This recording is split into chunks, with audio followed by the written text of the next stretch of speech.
नमस्कार दोस्तों, मैं विजय तिवारी। स्वागत है आपका हमारे YouTube channel the book society में, जहां हम आज की क्लास में सब्जेक्ट कोड MPSE 007 के चैप्टर नंबर 2 को डिस्कस करेंगे। चैप्टर का नाम होगा सामाजिक आंदोलन के विभिन्न दृष्टिकोण, जिसमें हम उदारवादी दृष्टिकोण, गांधीवादी दृष्टिकोण और मार्क्सवादी दृष्टिकोण का विस्तार से अध्ययन करेंगे। इससे पहले चैप्टर 2 शुरू करें उससे पहले मैं आपको बता दूं, चैप्टर नंबर 1 की वीडियो ऑलरेडी चैनल पर अपलोड है। सबसे पहले उस चैप्टर को जरूर पढ़िएगा, तभी आपको आगे के जो चैप्टर हैं वो अच्छे से समझ में आएंगे। जहां हमने चैप्टर नंबर 1 में सामाजिक आंदोलन के अर्थ को समझा था, इसके साथ साथ ये भी जाना था किन आंदोलनों को हम सामाजिक आंदोलन कहेंगे और किन आंदोलनों को हम राजनीतिक आंदोलन कहेंगे। तो सामाजिक आंदोलन के अर्थ को जानने के बाद अब हम उसके विभिन्न दृष्टिकोणों की बात करते हैं। जहाँ चैप्टर में सबसे पहले प्रस्तावना दी गई है और प्रस्तावना हमें कुल मिलाकर यही बताएगी कि आगे चैप्टर में हमें क्या पढ़ना है। सबसे पहले सामाजिक आंदोलन के मार्क्सवादी दृष्टिकोण का यहाँ पर अध्ययन किया जाएगा। तो हमने पहले चैप्टर में सामाजिक आंदोलन का अर्थ तो जान लिया था कि सामाजिक आंदोलन एक प्रक्रिया है जिसमें बहुत सारे लोग एक साथ इकट्ठे हो जाएंगे, उनका अपना एक उद्देश्य होगा और जब तक उस उद्देश्य की प्राप्ति नहीं होगी तब तक आंदोलन चलता रहेगा। अब ऐसे में मार्क्सवादियों का क्या मानना है? तो मार्क्सवादी कहते हैं कि सामाजिक आंदोलन आखिर होता ही क्यों है। तो सबसे पहले हमें यही जानना है कि सामाजिक आंदोलन आखिर होता ही क्यों है मार्क्सवादी दृष्टिकोण के हिसाब से, और फिर आंदोलन यानी कि अपनी डिमांड को पूरा करने के लिए हमें कौन से तरीके अपनाने चाहिए। तो मार्क्सवादी दृष्टिकोण पहले तो हमें यह बताएगा कि आंदोलन होते क्यों हैं, आंदोलन के कारण बताएगा, फिर यह बताएगा कि आंदोलन की सफलता के लिए हमें क्या क्या करना चाहिए। तो जब भी आप मार्क्सवादी दृष्टिकोण की बात करेंगे तो मार्क्सवादियों का तरीका क्रांतिकारी है। तो मार्क्सवादी कहते हैं कि अगर समाज में भाई चेंजेस लेकर आने हैं तो आपको कुछ क्रांतिकारी कदम उठाने पड़ेंगे। तो मार्क्सवादी को क्या मानना है भाई कि अगर आपको आंदोलन करने हैं तो आंदोलन कैसे होने चाहिए? क्रांतिकारी होने चाहिए, हिंसात्मक होने चाहिए, एक बहुत बड़ी जनसंख्या आपके साथ होनी चाहिए। अब ये तो बात हो गई कि आपको आंदोलन का तरीका क्या है। मैक्सिमम मार्क्सवादी यही मानते हैं, चाहे आप सोवियत संघ में जो लेनिन थे, तो व्लादिमीर लेनिन ने क्या करा, संघर्ष के माध्यम से सत्ता पलट दी और साम्यवाद की स्थापना कर दी। तो जितने भी मार्क्सवादी हैं ये खूनी संघर्ष में ज़्यादा विश्वास रखते हैं बजाय शांतिपूर्वक संघर्ष के। मार्क्सवादी ये कहते हैं कि भाई आंदोलन होता ही क्यों है। तो मार्क्सवादी कहते हैं आंदोलन इसलिए होता है क्योंकि समाज में संघर्ष है। इस संघर्ष में एक व्यक्ति दबा कुचला होता है और एक व्यक्ति डोमिनेटिंग पर्सन होता है जो दूसरे पे डोमिनेट करता है, यानी कि नियंत्रण करता है। तो मार्क्सवादी दृष्टिकोण के अनुसार सामाजिक आंदोलन का कारण है सबसे बड़ा संघर्ष। हर समाज में संघर्ष होते हैं। हाँ, ये संघर्ष क्या होते हैं, अलग अलग समाज में अलग अलग प्रकार के होते हैं। जैसे कुछ जगह जो संघर्ष होते हैं वो व्यक्ति व्यक्ति के बीच में होते हैं, कहीं पर संघर्ष व्यक्ति और सत्ता के बीच में होते हैं, कहीं पर जो संघर्ष है वो कम्युनिटी के बीच में होते हैं, दो समुदायों के बीच में होते हैं, कहीं पर संघर्ष काम करने के तरीके को लेकर हो सकता है, कहीं पर संघर्ष सामाजिक व्यवस्था के लिए हो सकता है, कहीं पर संघर्ष निर्जातीय यानी कि विभिन्न धर्म, विभिन्न जाति, विभिन्न भाषाओं के लोग हैं इसलिए हो सकता है, कहीं पर संघर्ष धर्म हिंदू मुस्लिम के आधार पर हो सकता है या मुस्लिम क्रिश्चियन के आधार पर हो सकता है, कहीं पर संघर्ष क्षेत्रीय आधार पर हो सकता है। यानी कि हर समाज में संघर्ष तो होते ही हैं, बस संघर्ष के तरीके अलग होते हैं। कहीं रंग भेद होगा, कहीं नस्ल भेद होगा। अमेरिका में देख लो, रंग भेद नस्ल भेद को लेकर लड़ाइयाँ हैं। हमारे देश में धर्म और जाति को लेकर लड़ाइयाँ हैं। किसी देश में अमीर और गरीब को लेकर लड़ाइयाँ हैं। कहीं आदिवासी अपने अधिकार के लिए लड़ रहे हैं। तो ऐसे में मार्क्सवादियों का ये कहना है कि भाई समाज में दो वर्ग होते हैं। एक वर्ग होता है जो दूसरों पर कंट्रोल करता है और दूसरा वर्ग होता है जो दमन किया जाता है उसका, उसके अधिकार छीने जाते हैं, सत्ता छीन ली जाती है। ऐसे में जिनका दमन होता है भाई वो लोग इकट्ठे होते हैं और अपने हिस्से की बात करते हैं और उसी हिस्से को हम आंदोलन कह देते हैं। आगे जो मार्क्सवादी है वो वर्ग संघर्ष की बात करेंगे। देखो, जब जब मार्क्सवाद की बात आएगी वर्ग संघर्ष की बात तो आएगी ही आएगी। वर्ग संघर्ष का मतलब ये होता है कि समाज में पूंजीवादी व्यवस्था की वजह से, कैपिटलिस्ट अप्रोच की वजह से कुछ लोग अमीर पे अमीर होते जाते हैं और कुछ लोग गरीब पे गरीब होते जाते हैं। ऐसे में मार्क्सवादियों का ये कहना है कि जो अमीर पे अमीर हो रहे हैं लोग, वो अमीर पे अमीर इसलिए हो रहे हैं क्योंकि वो गरीबों का शेयर खाते हैं, गरीबों का हिस्सा खाते हैं, गरीबों का हक मारते हैं। ऐसे में इनका ये मानना है कि जिस दिन गरीबों में अपनी चिंता आएगी, गरीबों में एक दिन वास्तविकता जब वो समझ पाएंगे तो वो मिलकर संघर्ष कर देंगे और एक बड़ी क्रांति होगी जिसमें अमीरों की सारी सत्ता छीन ली जाएगी और सब में बराबर बराबर बांट दी जाएगी। तो सबसे पहली बात मार्क्सवादी क्या कह रहे हैं? मार्क्सवादी कह रहे हैं क्रांतिकारी तरीके से आंदोलन करो। दूसरी बात कह रहे हैं कि आंदोलन होते ही क्यों है? क्योंकि संघर्ष होता है और उन्हीं संघर्षों में एक सबसे बड़ा संघर्ष है वर्ग संघर्ष। वर्ग संघर्ष की बात करें तो यह आर्थिक रूप से होता है, ठीक है, जिसमें समाज की संरचना यानी कि समाज बनता इस तरीके से है कि कुछ लोग आधिपत्य कर लेते हैं उत्पादन के साधनों पर, आधिपत्य मतलब कब्जा कर लेते हैं, और कुछ लोग अधीन हो जाते हैं यानी कि गुलाम बन जाते हैं। जिनके पास पैसा होता है उन्हीं के पास उत्पादन के साधन होते हैं, यानी कि वही प्रोडक्टिविटी को बढ़ावा देते हैं, और धीरे धीरे करके वही सारे सामाजिक अधिकार भी कब्जा कर लेते हैं, वो सारे राजनीतिक अधिकार भी कब्जा कर लेते हैं। और बात कुछ हद तक सही भी है। भाई देखो, समाज में जो लोग समाज में जिन लोगों की स्थिति जो है, आर्थिक रूप से जो स्थिति है वो अच्छी होती है, उनकी धीरे धीरे करके सामाजिक स्थिति भी अच्छी हो जाती है, समाज में उन्हें सम्मान मिलता है, और फिर राजनीतिक स्थिति भी उनके अपने आप राजनीतिक कॉन्टैक्ट बन जाते हैं, और धीरे धीरे करके वही लोग राजनीति में आ जाते हैं। तो मार्क्सवादियों को ये कहना है कि कुछ लोग आर्थिक रूप से संपन्न होते जाते हैं, फिर धीरे धीरे करके वो सामाजिक रूप से भी संपन्न होते जाते हैं, और फिर धीरे धीरे करके वो राजनीतिक रूप से भी शक्ति प्राप्त कर लेते हैं। परिणामता क्या होता है? परिणाम ये होता है कि समाज में वर्ग संघर्ष को बढ़ावा मिलता है, और एक बहुत बड़ी जनसंख्या दबे कुचले और गरीब लोगों की हो जाती है। परिणाम ये होता है कि एक दिन वो धनी लोगों के खिलाफ क्या कर देते हैं? संघर्ष कर देते हैं, और ये संघर्ष करना चाहिए, ऐसा मार्क्सवादियों का कहना है। एक विचारक है जिनका नाम है रॉल्फ मिलीबॉन्ड, इन्होंने राज्य के बारे में बताया है। इनका मानना है कि जो वर्ग प्रभुत्व है कभी भी विशुद्ध रूप से होता नहीं है, ना तो इकोनॉमिकल वे में, ना ही कल्चरल वे में। कहने का मतलब यह है कि किसी एक वर्ग का सारे के सारे लोगों पर नियंत्रण होना मुश्किल ही नहीं, बिल्कुल नामुमकिन है। ऐसा कभी हो ही नहीं सकता कि कोई एक वर्ग, यानी कि धनी लोगों का कोई वर्ग या किसी प्रकार से कोई एक वर्ग बाकी सारे लोगों को अपने नियंत्रण में ले, ऐसा कभी भी शुद्ध रूप से हो ही नहीं सकता। हाँ, समाज के कुछ हिस्सों में दिखाई दे सकता है, लेकिन अगर हम ये कहें कि नहीं भाई, प्रॉपर गरीबों का शोषण ही किया जाएगा, दबे कुचले लोगों का शोषण ही किया जाएगा, उनको अवसर ही नहीं मिलेंगे, उन्हें अपॉर्चुनिटीज़ ही नहीं मिलेगी, तो ऐसा बिल्कुल भी नहीं है। ऐसा किसका मानना है? रॉल्फ मिलीबैंड का। खैर, मार्क्सवादी आगे इसी चीज़ को और आगे बढ़ाएंगे कि जिनके पास उत्पादन के साधन होते हैं उन्हीं का समाज पर नियंत्रण होता है। क्यों? क्योंकि जो मेन वर्कर है, मजदूर है, उत्पादन करता है, ये इसको अधिशेष हड़प लेते हैं, यानी कि इसकी जो एक्स्ट्रा इनकम है उसे हड़प लेते हैं, अपना हित यानी कि अपना लाभ साधते हैं, और समाज पर अपना नियंत्रण बना लेते हैं धीरे धीरे करके। और ये सब वजह है पूंजीवादी व्यवस्था की। सिंपल सी लैंग्वेज की बात सिर्फ इतनी सी है कि पूंजीवादी व्यवस्था में अमीर अमीर होता जाएगा, गरीब गरीब होता जाएगा। कारण ये है कि जब एक बंदा जैसे एक कंपनी खोल रहा है, तो एक बंदा एक कंपनी खोल रहा है तो कंपनी में क्या लगा रहा है? पैसा लगा रहा है। लेकिन वो सिर्फ पैसे ही तो लगा रहा है, मजदूर मजदूरी कर रहा है, ठीक है, सारे वर्कर्स अपना योगदान दे रहे हैं।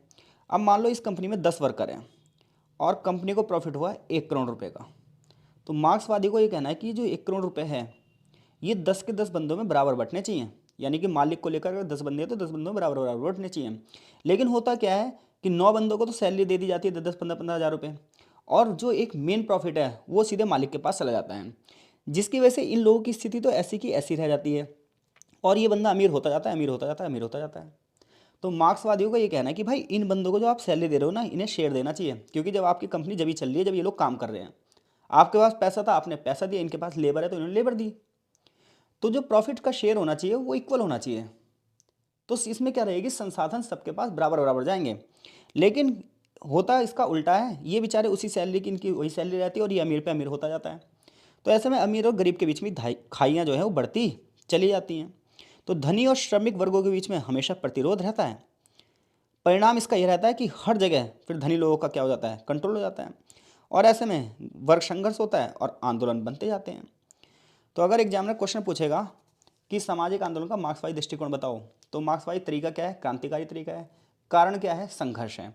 उन संघर्षों में आप वर्ग संघर्ष को बढ़ा चढ़ाकर बताओगे, ठीक है। यहाँ से यहाँ तक यही चीज़ें लिखी हैं।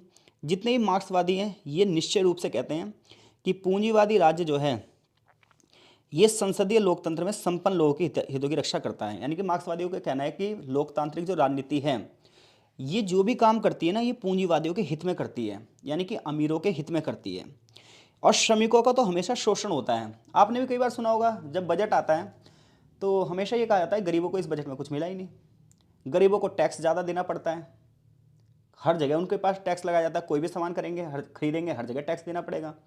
इनकम टैक्स को छोड़कर बाकी सारे टैक्स वो पे करते हैं। गरीबों से हर जगह फाइन लिया जाता है। तो ऐसे में क्या होता है?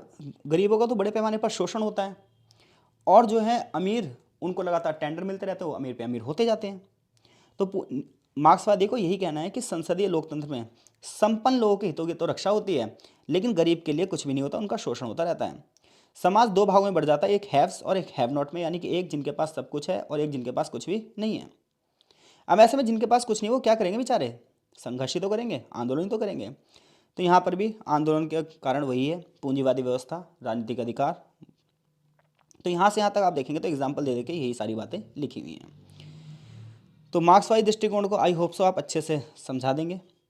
कुल मिलाकर आपको दो चीज़ें ध्यान रखनी है पहली बात ये ध्यान रखनी है कि सामाजिक आंदोलन का जो मार्क्सवादी दृष्टिकोण है वो ये कह रहा है तरीका क्या होगा, संघर्ष होगा। ठीक है। दूसरी बात यह है कारण क्या है संघर्षों का, तो संघर्ष व्यक्ति व्यक्ति के बीच में भी हो सकते हैं, व्यक्ति और राज्य के बीच में भी हो सकते हैं, और सबसे बड़ा संघर्ष है वर्ग संघर्ष। वर्ग संघर्ष का कारण क्या है, पूंजीवाद, क्योंकि पूंजीवादी व्यवस्था में अमीर अमीर होते जाते हैं, गरीब गरीब हो जाते हैं, और जो अमीर होते हैं धीरे धीरे करके राजनीति पर भी अपना कंट्रोल कर लेते हैं। ये सारी चीज़ें आप बताएंगे। अब हम सामाजिक आंदोलन का दूसरा दृष्टिकोण पढ़ेंगे जिसका नाम है प्राधार प्रकार्य दृष्टिकोण, या मैं इसे कह दूं उदारवादी दृष्टिकोण। तो उदारवादी दृष्टिकोण के लिए इस शब्द का प्रयोग किया गया है प्राधार प्रकार्य दृष्टिकोण। तो देखो ये मार्क्सवाद के बिल्कुल अपोजिट है। यहाँ पर कुछ विद्वानों के नाम लेने जरूरी होंगे, जैसे विलियम कार्नेसर, रॉबर्ट निस्बेट, एडवर्ड सिल्स, बहुत सारे उदारवादी विद्वानों का ये मानना है। तो उदारवाद मतलब प्राधार प्रकार्य दृष्टिकोण। इनका ये मानना है कि भाई देखो आंदोलन जो होते हैं ना ये लोकतंत्र विरोधी होते हैं, यानी कि उदारवादी तो चाहते हैं आंदोलन होने ही नहीं चाहिए, क्योंकि आंदोलन क्या है, लोकतंत्र के अगेंस्ट इनका मानना है। अतिवादी होते हैं, बेमतलब में जो व्यवस्था को क्या करते हैं, रोक देते हैं, सरकार अपना तरीके से काम नहीं कर पाती। तो बहुत सारे लोग ये चाहते हैं, जो उदारवादी दृष्टिकोण के विद्वान है वो ये कहते हैं कि राजनीति में ना ज़्यादा लोगों की भागीदारी होनी नहीं चाहिए, जो साधारण जनता है ना उन्हें राजनीति से बाहर रखना चाहिए।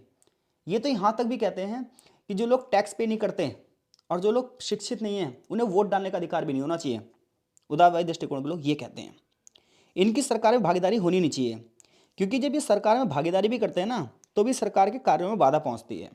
यानी कि उदारवादी दृष्टिकोण या प्राधार प्रकार्य दृष्टिकोण ये कहता है कि समाज में आंदोलन होने नहीं चाहिए। पहली बात तो क्यों नहीं होने चाहिए, इसलिए नहीं होने चाहिए क्योंकि सरकार के काम में बाधा पहुंचाते हैं, सरकार के काम में रुकावट पहुंचाते हैं। दूसरी बात ये कहते हैं कि जो साधारण जनता है ना, यानी कि जो गरीब लोग हैं, दबे कुचले लोग हैं, टैक्स नहीं पे करते और जो पढ़े लिखे नहीं हैं, इन्हें तो वोट डालने का अधिकार ही नहीं होना चाहिए। इवन जब भारत की आज़ादी के लिए लड़ाई चल रही थी तो बहुत सारे लोग ऐसे आंदोलन के पक्ष में थे नहीं, वो चाहते नहीं थे ऐसे आंदोलन हो। तो उदारवादी इतने कट्टर होते हैं अपनी व्यवस्था के लिए कि इन्हें राजनीति से कोई लेना देना नहीं होता है, इनका ये होता है कि हमारी अर्थव्यवस्था अच्छी चलती रहे, बात खत्म। तो ये आंदोलन के पक्ष में ही नहीं है, और अगर फिर भी छोटे मोटे आंदोलन हो रहे हैं तो उसमें क्रांतिकारी तो बिल्कुल भी नहीं होने चाहिए, यानी कि मार्क्सवाद के बिल्कुल ये अपोजिट है। मार्क्सवाद विद्वानों से इनका मतभेद रहता है। ये राजनीतिक संस्थाओं और संस्कृति पर जोर देते हैं। इनका मानना यह है कि जो राजनीति है ना उसे देश की सुरक्षा में लगानी चाहिए, अर्थव्यवस्था में उसका कोई योगदान नहीं होना चाहिए, सामाजिक व्यवस्था में उसका कोई योगदान नहीं होना चाहिए। सरकार का काम सिर्फ क्या होना चाहिए, सुरक्षा करनी होनी चाहिए, ताकि व्यापारियों के हित को बढ़ावा मिल जाता जाए। इसके अलावा इन कुछ विद्वान ये कहते हैं कि लोगों की ना आशाएं बहुत ज़्यादा होती हैं और राजनीतिक संस्थाएं ना लोगों की आशा पूरी नहीं कर पाती, क्योंकि लोगों की जो आशाएं होती हैं वो अक्षम होती हैं, बहुत सारी होती हैं। लोगों की आशाएं धीरे धीरे करके बढ़ती जाती हैं और व्यवस्था उनकी आशाओं को पूरा नहीं कर पाती, जिसकी वजह से दरार बढ़ती है। दरार पड़ने की वजह से आंदोलन शुरू होते हैं। क्या ये बात कुछ हद तक सही भी है? बिल्कुल भी सही है, क्योंकि साधारण जनता पता क्या सोचती है, उनकी सारी समस्याएं सरकार की वजह से हैं और उनकी सारी समस्याओं को दूर सरकार कर सकती है। साधारण जनता ये सोचती है सरकार लोगों को फ्री में खाना दे, सरकार लोगों के फ्री में रोड बना दे, सरकार फ्री में बिजली दे और सरकारी नौकरी भी दे और सैलरी भी दे और कहे कि हमें कुछ मत दो। यानी कि साधारण जनता सरकार को एक तरीके से भगवान मानते हैं कि वो सब कुछ दे दे और वापसी में कुछ ना ले। तो ऐसा थोड़ी होता है। तो उदारवादियों का यही कहना है कि लोगों की सरकार से इतनी ज़्यादा आशाएं होती हैं क्योंकि इनके पास बुद्धि नहीं होती। ये नहीं सोचते कि श्रम के बदले श्रम मेहनताना मिलता है। जब आप श्रम करोगे तभी तो मेहनताना मिलेगा, तभी तो वेतन मिलेगा। लेकिन जो साधारण जनता है वो क्या कह रही है, श्रम ही ना करना पड़े और मेहनताना मिल जाए, वेतन मिल जाए, ऐसा थोड़ी होता है। तो कुछ विद्वान जो राजनीतिक विकास सिद्धांत की बात करते हैं उनका ये मानना है लोगों की आशाएं बहुत ज़्यादा हैं, राजनीतिक संस्थाएं इन आशा को पूरा नहीं कर पाती। परिणाम ये होता है कि ये लोग आंदोलन करते हैं और ऐसा होना नहीं चाहिए। कुछ विद्वान ये भी कहते हैं कि कई बार सरकार का विरोध किया जाता है इसलिए भी आंदोलन होते हैं, क्योंकि वो चाहते हैं हम लोगों की सत्ता आ जाए। कुल मिलाकर बात यह है, बहुत बड़ी संख्या में लोग जब ये महसूस करते हैं कि उन्हें बहुत सारी शिकायतें हैं, बहुत सारी कुंठाएं हैं, हमारे साथ अन्याय हो रहा है, तो वो लोग क्या करते हैं, आंदोलन का सहारा लेते हैं। तो अगर एग्जाम में पूछे सामाजिक आंदोलन का प्राधार प्रकार्य दृष्टिकोण बताओ या उदारवादी दृष्टिकोण बताओ, तो आप ये कह देना पहली बात तो ये लोग चाहते ही नहीं कि आंदोलन हो। ये कहते हैं आंदोलन लोकतंत्र विरोधी होते हैं, सरकार के कार्यों में क्या पहुंचाते हैं, बाधाएं पहुंचाते हैं। इन्हें ना इवन राजनीति में भागीदारी, पार्टिसिपेशन का मौका नहीं मिलना चाहिए, वोट डालने वाले के अधिकार ही मिलने नहीं चाहिए, क्योंकि ये लोग ये सोचते हैं हमारी आशाएं बहुत सारी इनकी और सरकार इनकी सारी आशाएं पूरी कर दे, और सरकार इनकी सारी आशाएं पूरी नहीं कर पाती, परिणाम क्या होता है, आंदोलन हो जाता है। तो मैं आई होप से मैं आपको समझा पा रहा हूँ। अब हम बात करते हैं गांधीवादी दृष्टिकोण की। यहाँ से क्वेश्चन कई बार अकेले आ जाता है कि सामाजिक आंदोलन का गांधीवादी दृष्टिकोण समझाइए। अब गांधीवादी दृष्टिकोण तो आप सभी जानते ही हैं। गांधी जी चाहते थे गाँव का विकास हो, गांधी जी चाहते थे छुआछूत बिल्कुल भी नहीं होनी चाहिए। तो गांधी जी का मानना यह था कि समाज में जिस वर्ग को लगता है कि हमारे साथ अत्याचार किया जा रहा है तो उस वर्ग को सत्याग्रह करना चाहिए, यानी कि सत्य के रास्ते पर चलना चाहिए, अहिंसात्मक रूप से अपनी बात रखनी चाहिए। गांधी जी का ये कहना था जो बंदा हमारे को पीड़ा पहुंचाता है उसके दिल को परिवर्तित कर दो, और सामने वाले के दिल को परिवर्तित कर सकते हो अपने आप को कष्ट देकर। तो भारत की आज़ादी में महात्मा गांधी का बहुत बड़ा रोल था, ऐसा किताबें मानती हैं, लोग कई बार मानते भी हैं और नहीं भी मानते। गांधी जी ने सामाजिक व्यवस्था, समाज की कार्यप्रणाली, इन सब पर कोई योजनाबद्ध तरीके से कुछ नहीं लिखा है, लेकिन गांधी जी के जो विचार हैं उन विचारों में उस चीज़ की झलक दिखाई देती है। गांधी जी की बात करें तो वो गरीबों में सबसे गरीब लोगों के बारे में बहुत चिंतित थे। वो कहते थे एक तो गरीब होते हैं, एक गरीबों में भी गरीब होते हैं, उनको लेकर वो बहुत चिंतित थे। उनका ये मानना था कि समाज में जो विवाद हैं उनका हल ना ऐसे नहीं हो सकता। समाज के विवादों का हल तो जब ही हो सकता है जब समाज में परिवर्तन किया जा सके, और ये परिवर्तन हर तरफ होने चाहिए, चाहे वो जातिगत भेदभाव हो, चाहे छुआछूत हो, चाहे प्रजातीय भेदभाव हो, कैसा ही भेदभाव हो, नारियों के प्रति भेदभाव हो, पूरी की पूरी सोसाइटी को चेंज करना पड़ेगा। ऐसा किसका मानना था? गांधी जी का। अच्छा, क्यों मानना था ऐसा? सुनो, कोई भी बंदा जब अपना दृष्टिकोण देता है तो वो दृष्टिकोण अपने समय के हिसाब से देता है। जब महात्मा गांधी भारत में थे तो उस समय भारतीय समाज जो था वो बहुत सारी समस्याओं से ग्रसित था। वहाँ पर जातिगत भेदभाव थे, धार्मिक भेदभाव थे, गरीबों में बहुत गरीब लोग थे जिनके पास अपनी ज़मीनें भी नहीं थी, दो वक्त की रोटी भी नहीं थी, भूख से मर जाते थे, और ब्रिटिशर्स लोग उन पर अत्याचार करते थे। तो गांधी जी ने जब वहाँ का समाज देखा तो उनका जो दृष्टिकोण है उस समाज से प्रभावित है। हालांकि उस समाज की कुछ परछाइयाँ आज भी दिखाई देंगी और वहाँ पर गांधीवादी दृष्टिकोण बिल्कुल सही भी है। तो गांधी जी यही कहते हैं कि अगर भाई समाज में संघर्ष हैं और वो तो रहेंगे रहेंगे, बात ये आती है उसको निपटाया कैसे जाए। इन्होंने कहा साधनों की शुद्धता होनी चाहिए। देखो, साधन का मतलब होता है कि जिस मार्ग पर चलकर आप अपने उद्देश्यों की पूर्ति करेंगे और जो आपका लक्ष्य है वो साध्य होगा, यानी कि जो परिणाम है। तो उन्होंने ये कहा कि अहिंसा यानी कि गैर जबरदस्ती, यानी कोई भी काम जबरदस्ती मत करो, गैर जबरदस्ती करो, यानी कि अहिंसात्मक रूप से करो। वो कह रहे हैं कि अन्याय जब भी समाप्त होगा जब हर एक बंदा अहिंसात्मक रूप से सत्य की राह पर आगे हुए चलते होगा। क्योंकि अगर आप हिंसा से कुछ प्राप्त करोगे तो कुछ ही दिन के लिए हो सकता है, लेकिन अगर अहिंसा से कुछ प्राप्त करते हो, प्यार से कुछ प्राप्त करते हो तो हमेशा के लिए कुछ होगा। गांधी जी कहते हैं जो लोग अन्याय के शिकार हुए हैं उनसे बचने के लिए जो लोग कष्ट भोग रहे हैं वो लोग प्रतिरोध करें, वो लोग आंदोलन करें। और आंदोलन का तरीका क्या होगा? सत्याग्रह, यानी कि सच के रास्ते पर चलना है आपको। गांधी जी का अपना एक प्रोसेस है कि जो ही बंदा हमें प्रताड़ित करे उसके लिए एकजुट हो जाओ, चाहे वो प्रताड़ित करता कोई भी हो, विदेशी शासक हो, जमींदार हो, कोई उच्च जाति का बंदा हो, कोई अधिकारी हो, उसको आप सहयोग मत करो, शांतिपूर्वक रूप से उसका प्रतिरोध करो। उनका मानना है कि जब शांतिपूर्वक तरीके से हम सामने वाले के सामने विरोध करते हैं, अपने आप को जब हम कष्ट देते हैं, तो विरोधियों के अंदर जो ह्यूमैनिटी छुपी होती है ना उससे उसका दिल परिवर्तित हो जाता है। और फिर जब उसकी सच्चाई वो जब सच्चाई देख लेता है कि सामने वाला बंदा कितना सीधा है, कितना भोला है, कितना सच्चा है, तो सामने वाले का हृदय परिवर्तित हो जाता है और विरोधी आत्मसमर्पण कर देगा। हालांकि गांधी जी की इस विचारधारा से कोई ज़्यादा इतना ना ताल्लुक़ रखता नहीं था, लेकिन फिर भी इनके बहुत सारे फॉलोअर थे जिनका मानना था ऐसा हो सकता है कि अगर आप सामने वाले को ये दिखाओगे कि आप कष्ट में हो तो सामने वाले के अंदर एक इंसानियत होती है और वो फील कर पाएगा कि यार आपके दुखों का कारण वो है, तो हो सकता है उसका दिल चेंज हो जाए। बट ऐसा केस ना 0.01% में होता है, क्योंकि ना आजकल के जो लोग हैं वो स्वार्थी हो चुके हैं, उनके अंदर परोपकार नहीं है, दयालुता नहीं है, लोग तो लोगों को मार दे रहे हैं। तो ऐसे में हृदय परिवर्तन कैसा हो? हृदय परिवर्तन तो जब हो सकता है ना जब इंसान में इंसानियत बची हो, लेकिन इंसान में ऐसे लोग इतने हैं ही नहीं। तो गांधी जी का ये कहना है कि भाई सत्याग्रह के माध्यम से अपने आप को प्रताड़ित करके, अपने आप को पीड़ा देकर हम सामने वाले का हृदय बदल सकते हैं। गांधी जी का ये भी मानना था कि अगर किसी विरोधी का विचार बदलें तो ये हमारी आंतरिक शक्ति है। उन्होंने कहा अगर हम युद्ध करेंगे तो उनसे जीत नहीं पाएंगे, संघर्ष करेंगे तो नहीं जीत पाएंगे, तो हम क्या आज्ञा पालन करें या आज्ञा का विरोध करें? तो कह रहे हैं सत्याग्रही विरोधियों के सामने सत्य को उजागर कर देगा, और जब सत्य सामने आएगा तो अंतरात्मा से आवाज आएगी और अंतरात्मा सिद्ध करती है क्या उचित है और क्या अनुचित है। सत्याग्रह और निष्क्रिय विरोध दो वर्ड आते हैं गांधी जी के, उसमें दोनों चीज़ें अलग अलग हैं। गांधी जी कहते हैं निष्क्रिय विरोध का मतलब होता है ये जो कमजोर लोग होते हैं वो अपनाते हैं। सत्याग्रह तो ना मतलब एक बार गांधी से पूछा गया भाई सत्याग्रह का मतलब ये होता है क्या कि हम कुछ भी ना करें, तो गांधी जी ने कहा ऐसा कुछ भी नहीं है।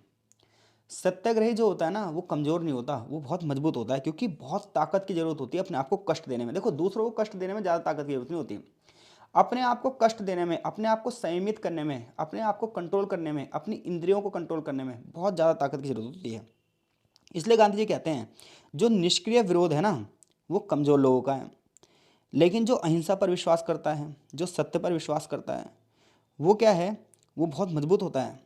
वो कह रहे हैं सत्याग्रह सबलों का अस्त्र है, यानी कि जो मजबूत होते हैं उनका अस्त्र है।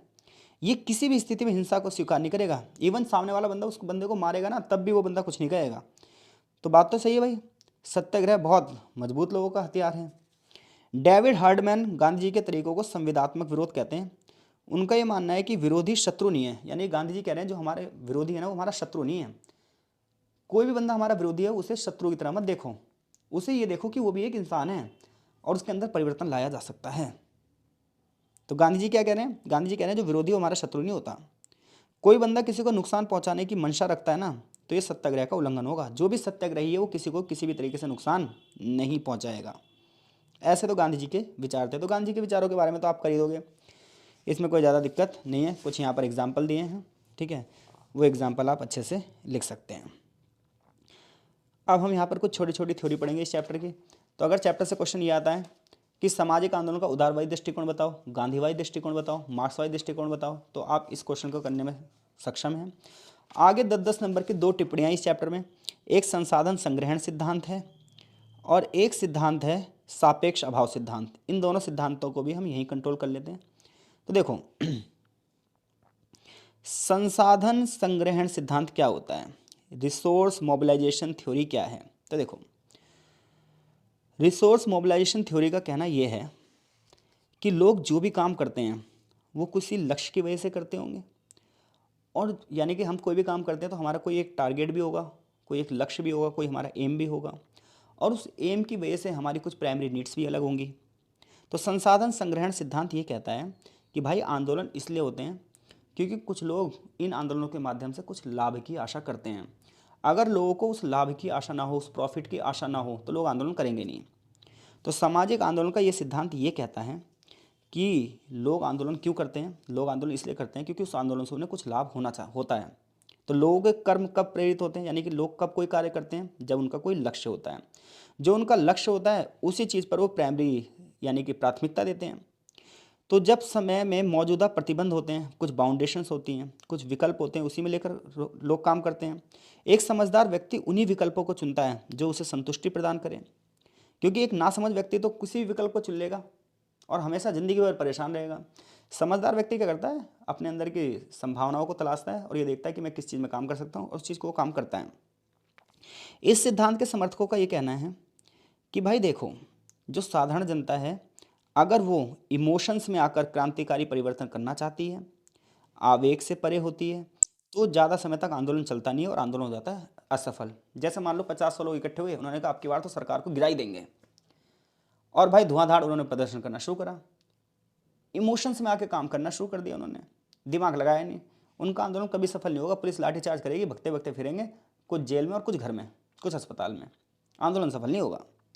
आंदोलन तभी सफल होगा जब लोगों को लगेगा कि हाँ भाई यहाँ पे हमारा कुछ फ़ायदा है, और कुछ लोगों को नहीं, हजारों लाखों करोड़ों लोगों को एक जैसी फीलिंग आएगी, तब वो लोग एक साथ बने इकट्ठे होंगे, उन्हें कोई एक लीडरशिप देगा, और तब जाके वो आंदोलन सफल होगा। तो संसाधन संग्रहण सिद्धांत ये कहता है किसी आंदोलन की सफलता में मैटर ये करता है कि उस आंदोलन के सफल होने पर क्या संसाधन हमें मिलेंगे, क्या रिसोर्सेस हमारे हाथ में आएंगे। ये संसाधन लोगों की लागत में भागीदार बनाने के लिए उत्पन्न होंगे, क्योंकि जितने भी लोग पार्टिसिपेट करते हैं किसी चीज़ में, वो अपना लाभ ढूंढते हैं कि हमारा इसमें क्या फ़ायदा है। लोगों का जब फ़ायदा होगा, उन्हें जितने ज़्यादा संसाधन मिलेंगे उतने ज़्यादा लोग इसमें इकट्ठा होते जाएंगे। तो संसाधन संग्रहण सिद्धांत की जो थ्योरी है वो ये कहती है कि आंदोलन का जो क्षेत्र है वो व्यापक होना चाहिए। आंदोलन का दृष्टिकोण ऐसा होना चाहिए जिसमें सभी लोगों की भागीदारी हो, सभी लोगों को अपना अपना प्रॉफिट दिखाई दे। अगर आंदोलन कुछ ही लोगों से जुड़ा होगा, उसमें सबका प्रॉफिट नहीं होगा, इमोशंस में आके होगा, तो आंदोलन कभी भी सफल नहीं हो पाएगा। तो आंदोलन जब ही रचे जाते हैं, डिमांड जब ही होती है जब सभी लोगों का क्या हो, बराबर बराबर प्रॉफिट हो। तो एक व्यक्ति जिनका नाम है राजेंद्र सिंह, उन्होंने संसाधन संग्रहण सिद्धांत में कुछ चीज़ें बताई हैं, कुछ पॉइंट लिखे हैं यहाँ पर, मैं उन पॉइंटों को पढ़ दे रहा हूँ। तो सामाजिक आंदोलन में सबसे पहली बात क्या होती है, सामूहिक कार्रवाई होती है, यानी कि एक दो बंदे की कोई कार्रवाई नहीं होती, जनसंख्या का एक बहुत बड़ा ग्रुप इकट्ठे मिलकर एक्टिविटी करता है। दूसरी बात यह है कि सामाजिक जो आंदोलन होते हैं ये कुछ संस्थाएं भी उठा सकती हैं आंदोलन को, और साधारण जनता भी यानी गैर संस्थाएं भी उठा सकती हैं। दोनों ही कार्रवाई में सत्ता प्रभावित होगी होगी। सामाजिक आंदोलन में क्या होता है, हित होते हैं अपने अपने, यानी कि सबका अपना अपना लाभ होता है। सत्ता के संबंध में लोगों की शिकायतें होती हैं, अगर सत्ता अपना काम ढंग से करे तो आंदोलन होंगे ही नहीं। जब सत्ता से रिलेटेड शिकायतें होती हैं, विवाद होते हैं, संघर्ष होते हैं, तभी आंदोलन होते हैं। और सामाजिक आंदोलनों का गठन जो है वो संसाधनों के लाभ की वजह से होता है, कि लोगों को लगता है भाई हम इसमें भाग लें और हमें कुछ प्रॉफिट मिल जाए। एग्जाम्पल देता हूँ, अन्ना हजारे जी आंदोलन कर रहे थे, केजरीवाल जी भी उसी में थे। आंदोलन के बाद क्या हुआ, उन्होंने अपनी पार्टी बना ली, क्योंकि उनका अलग उद्देश्य था कि मैं लोगों में फेमस हो जाऊँ। तो सिंपल सी बात होता है भाई, जब किसी को प्रॉफिट दिखेगा तभी वो आंदोलन में हाथ देगा, वरना अपने घर पे बैठ के टीवी देखेगा। क्लियर है बात। और लास्ट की थ्योरी है सापेक्ष अभाव सिद्धांत। सापेक्ष अभाव सिद्धांत क्या कहता है, अभाव का मतलब होता है देखो कमी, ठीक है। तो कुछ अमेरिकी विद्वान थे जिन्होंने इस सिद्धांत पर चर्चा करी है और इस सिद्धांत के बारे में बताया है। इनका ये मानना है कि हर समाज के अपने कुछ मूल्य होते हैं। देखो ये मूल्य ना पैसे वाला नहीं है, इस मूल्य का मतलब है वैल्यू। हर समाज की अपनी क्या होती है, एक वैल्यू होती है। वैल्यू का मतलब ये होता है कि कुछ समाज ये चाहते हैं कि ईमानदारी रहे, बिल्कुल हर कोई सत्य बोले, सदा सच बोलना, झूठ नहीं बोलना, चोरी नहीं करनी, हिंसा नहीं करनी। ये किसी का वैल्यू हो सकती है। किसी की वैल्यू होती है वो ह्यूमैनिटी पर विश्वास रखता है, किसी को कष्ट नहीं पहुंचाना। किसी की वैल्यू ये होती है करप्शन बिल्कुल नहीं होना चाहिए। किसी की वैल्यू ये होती है समाज में हिंसा नहीं होनी चाहिए, लड़ाई झगड़ों को आपसी बातचीत से सुलझाना चाहिए। तो हर एक व्यक्ति की अलग अलग वैल्यू होती है, यानी कि अलग अलग नजरिया हो सकता है। हर समाज किसी न किसी मूल्य को बढ़ावा देता है। कुछ समाज ऐसे होते हैं किसी भी परिस्थिति में झूठ को स्वीकार नहीं करते हैं, हमेशा उन्हें क्या होना चाहिए, सत्य चाहिए। तो वो कह रहा है कि हर व्यक्ति के जीवन के अलग अलग मूल्य होते हैं, अलग अलग अपेक्षाएं होती हैं, जिसकी शर्त पर वो जीवन को जीते हैं। ऐसे जब उन्हें लगता है कि राजनीति उनकी शर्तों को पूरा नहीं कर रही है, तो वो लोग क्या हो जाते हैं, इकट्ठे हो जाते हैं, और उन्हें लगता है कि हमारे मूल्यों का अभाव है, यहाँ पर हमारे मूल्यों की कमी है इस सरकार में, सरकार हमारे मूल्यों को पूरा नहीं कर रही। जैसे किसी समाज का मूल्य है कि वो धर्म को ही बढ़ावा देंगे, तो उन्हें लगेगा यार सरकार हमारे धर्म को बढ़ावा नहीं दे रही, हम सरकार का विरोध करेंगे।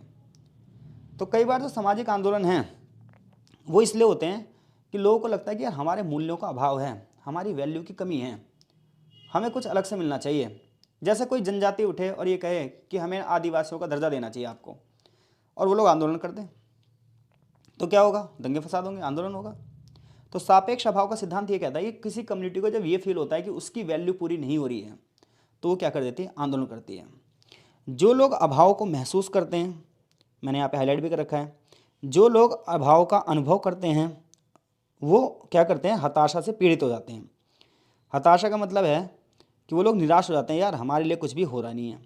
तो जिन लोगों को अपने मूल्यों की कमी महसूस होती है, यार समाज ऐसा नहीं रहा, हर जगह करप्शन ही करप्शन है, हमारे लोगों की तो नौकरी नहीं लग रही है, हमारे समाज का तो भलाई नहीं हो रहा है, तो वो लोग क्या होते हैं, निराश हो जाते हैं। निराश होने के बाद वो आक्रामक हो जाते हैं, वो जेलस फील करने लगते हैं उनके पास, उनसे जिनके पास अधिक है, यानी कि जिनका भला हो रहा है उनसे वो जेलस फील करने लगते हैं। उनको लगता है यार इन्हीं का भला हो रहा है, हमारे साथ तो कुछ नहीं हो रहा। परिणाम ये होता है कि विरोध प्रदर्शन करने जाते हैं। तो अभाव का मतलब होता है कमी। जब किसी समाज को किसी संसाधन की कमी लगती है तो वो क्या करते हैं, विरोध करते हैं, और परिणाम क्या होता है, एक बहुत बड़ा आंदोलन हो जाता है। तो आई होप सो इस चैप्टर से कोई भी क्वेश्चन आएगा तो उस क्वेश्चन को करने में हम क्या हैं, सक्षम हैं। जैसे कि यहाँ कुछ चैप्टर में क्वेश्चन दिए हैं कि सामाजिक आंदोलन को समझने में सैद्धांतिक दृष्टिकोण का क्या महत्व है, मार्क्सवादी दृष्टिकोण का क्या महत्व है। मार्क्सवादी दृष्टिकोण में सबाल्टर्न स्टडीज़ एक वर्ड आया था, ठीक है, लिखना आपको वही है। क्या सामाजिक आंदोलन राजनीतिक व्यवस्था को प्रभावित करते हैं। साधनों की शुद्धता ही गांधी जी का दृष्टिकोण है, गांधीवादी दृष्टिकोण के बारे में बताना है। तो ये तमाम चीज़ों में से कोई सा भी क्वेश्चन आएगा आप कर देंगे।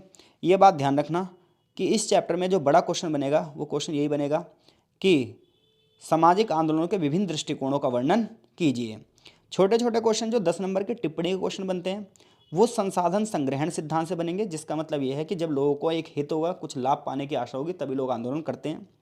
सापेक्ष अभाव का सिद्धांत यह है कि जब किसी कम्युनिटी को लगता है कि हमारे मूल्य नहीं है समाज में, हम जो चाहते हैं वैसा नहीं है समाज में, तो लोग इकट्ठा हो जाते हैं। तो ये 10-10 नंबर की टिप्पणी वाले क्वेश्चन बन सकते हैं और ये बड़े क्वेश्चन बन सकते हैं। आशा है चैप्टर आपको अच्छे से समझ में आया होगा। मिलते हैं आपसे नेक्स्ट चैप्टर में, तब तक के लिए आपका बहुत बहुत धन्यवाद। कमेंट बॉक्स में अपनी प्रतिक्रिया जरूर दें।